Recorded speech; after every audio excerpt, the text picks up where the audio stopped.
Hier à 14 h, on était tous devant nos écrans puisque Marvel Studios a dévoilé la bande-annonce de Fantastic Four First Step, qui va s'appeler en France les 4 Fantastiques premiers pas. Et oui, c'est ce qu'on apprend dans cette bande-annonce. On voit que le titre va être traduit. Je pensais qu'il garderait le titre Fantastic Four, mais non, ce sera les 4 Fantastiques, avec évidemment ce visuel hyper rétro et absolument génial qui nous a été proposé. Pendant longtemps, on a critiqué le fait que les films Marvel étaient tous produits sur le même moule et qu'ils se ressemblaient de réalisateur en réalisateur. Les propositions artistiques étaient rares, les propositions artistiques étaient quasiment nulles, même si certains auteurs comme James Gunn eh bien, ont su se différencier et apporter quelque chose de nouveau et différent, un ton, un humour et un univers faisant de personnages secondaires des héros attachants et une trilogie quasiment parfaite, même si le deuxième film, on l'a déjà dit, est beaucoup moins bon que les deux autres. Les 4 Fantastiques, après les tentatives que nous avons pu avoir au début des années 2000 avec les 2 films de Team Story, résolument enfantin et dans la droite lignée de ce que pouvaient proposer Stan Lee et Jack Kirby à l'époque. Et puis ce reboot, ce remake de Josh Trank qui a été complètement détruit par la Fox et qui a d'ailleurs détruit le réalisateur qui n'a plus rien fait après, talentueux ou pas, eh bien ça l'a démoli, ça a détruit sa réputation et ça a coupé ses ailes. Ce film qui était une sorte de gloubi-boulga de différents films agrégés, je sais plus comment on dit, les uns avec les autres, et qui faisait, qu'il y avait 2 films en un et que c'était pas le même film, la première et la deuxième, c'était 2 films totalement différents, c'était assez catastrophique.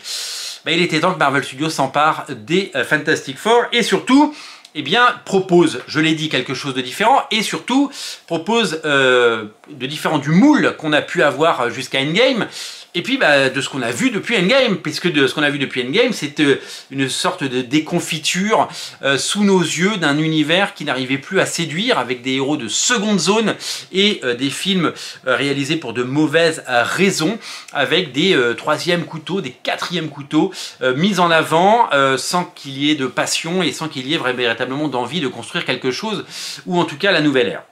Retour aux fondamentaux, les 4 Fantastiques, c'est la première famille Marvel, c'est tout simplement cette famille qu'on adore et qui nous a accompagnés pendant nos lectures. Les 4 Fantastiques ont connu des époques fabuleuses, bien sûr, celle de Stan Lee et Jack Kirby, plus d'une centaine d'épisodes, celle de John Byrne qui est rééditée, vous le savez, en omnibus, celle plus récente de Carlos Pacheco qui avait fait des merveilles avec Jeff Loeb, évidemment celle de Mark Waid et Mark Waringo. Jim Lee s'est frotté aux 4 Fantastiques lors de Heroes Reborn.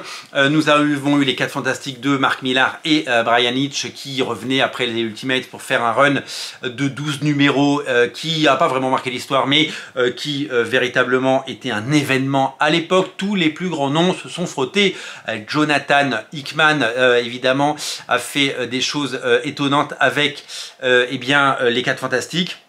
Véritablement, ça a été pendant des années et des décennies un laboratoire, un cabinet de curiosité avec des théories folles, avec des dessinateurs incroyables, avec des créations, avec des mondes, des univers et beaucoup d'imagination.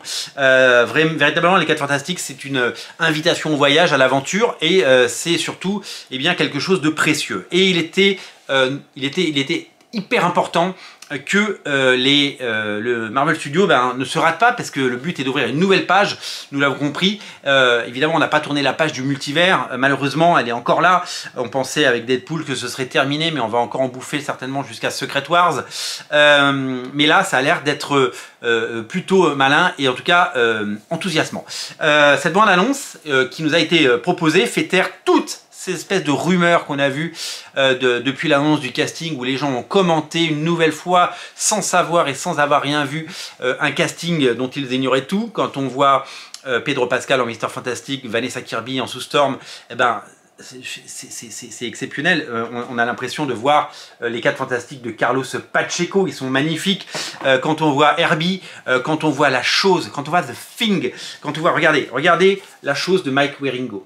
Regardez la Chose de Mike Wieringo et Mark Waid. Regardez ses doigts. Quand il goûte le repas préparé par Herbie, il a ces doigts-là. C'est exactement la chose qu'on voulait voir au cinéma. On a eu une chose en plastique, en latex dans les 2 premiers films. On a eu une chose, un caillou animé en 3D dégueulasse, en CGI dans le reboot. Et là, on a The Thing, on a la chose de Mike Wieringo. D'ailleurs, dans tout ce côté rétro-futuriste, dans tout ce côté années 50, dans tout ce côté vision du futur tel qu'on l'imaginait dans les années 60, eh bien, on retrouve une esthétique particulièrement soignée dans cette bande-annonce et elle est spécialement enthousiasmante parce que ça marche. On a l'impression de voir du Kirby, on a l'impression de voir du Mike Wieringo.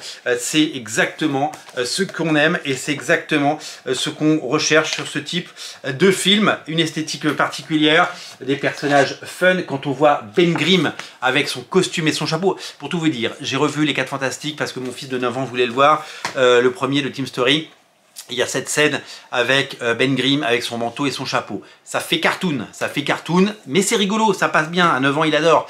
Là, on a Ben Grimm avec un manteau et un chapeau et on a l'impression de voir ce personnage sortir de nos comics et le voir enfin à l'image. C'est véritablement un tour de force, c'est hyper séduisant, la proposition est magnifique, c'est enthousiasmant, c'est très joli, il y a tous les money shots, il y a la présentation des personnages, il y a les flammes de Johnny, il y a vraiment ce côté famille et ce côté... Vous savez, il y a un film qui a été sacrifié par Disney il y a quelques années qui s'appelait Tomorrowland, c'est à la recherche de demain ou un truc comme ça, je ne sais plus comment il s'appelait, avec George Clooney, qui était un super film d'aventure. Très compliqué dans les premières minutes, mais une fois qu'on rentre dedans, il y a une scène clé d'un moment qui fait qu'on est agrippé au film et on a envie de savoir, et on a ce vrai film d'aventure. Il est signé Brad Bird et véritablement c'était un tour de force qui a été sacrifié pour de mauvaises raisons parce que Disney n'a pas réussi à le vendre à l'époque. Le film était super fun et renoué avec ce côté aventure des films qu'on a tant aimé dans les années 80 et 90. Eh bien, on retrouve cette esthétique avec un petit peu comme dans les films Avengers, avec la Stark Expo des années 60, où on présente le futur tel qu'il est imaginé, tel qu'il était imaginé dans les reportages télé de l'époque, tel qu'il était imaginé dans les maquettes d'immeubles ou de quartiers entiers qui nous proposaient dans ces reportages de l'INA qu'on peut voir sur YouTube et ailleurs. Donc vraiment l'esthétique elle est hyper bien travaillée. Donc on a nos personnages principaux, Ben Grimm il épouse la caméra, c'est magnifique. Je vous invite à regarder la bande-annonce en anglais, je l'ai vu en français et en anglais. La voix de Ben Grimm en anglais, elle est terrible. En France, dans la bande-annonce, il a une voix, c'est très bien, elle est très neutre. En anglais, il a un super accent, ça marche super bien, c'est vraiment étonnant. Honnêtement, on n'avait pas vu grand-chose de ce film. On avait vu quelques leaks suite à San Diego et avec des choses pas finies. Clairement, aujourd'hui, je suis totalement hypé et j'ai carrément envie de le voir. Dans 2 semaines sort Captain America. J'irai le voir avec les enfants parce que c'est une tradition familiale, mais j'y vais, j'ai l'impression d'avoir vu tout le film en regardant 3 bandes annonces. Le fait de spoiler Hulk rouge dès la première seconde, je ne comprends pas l'intérêt. J'espère qu'il y aura une grosse surprise dans le film. Les Thunderbolts, j'attends d'être surpris et peut-être que ça peut être soit le nouveau ratage, soit le nouveau Gardien de la Galaxie, on verra bien. Par contre, les 4 Fantastiques, j'ai très envie de le voir. Je pense qu'il y a un truc à faire, je pense qu'il y a un truc à voir et je pense qu'il y a moyen de se régaler avec ce film qui en tout cas propose quelque chose de totalement différent et plutôt enthousiasmant.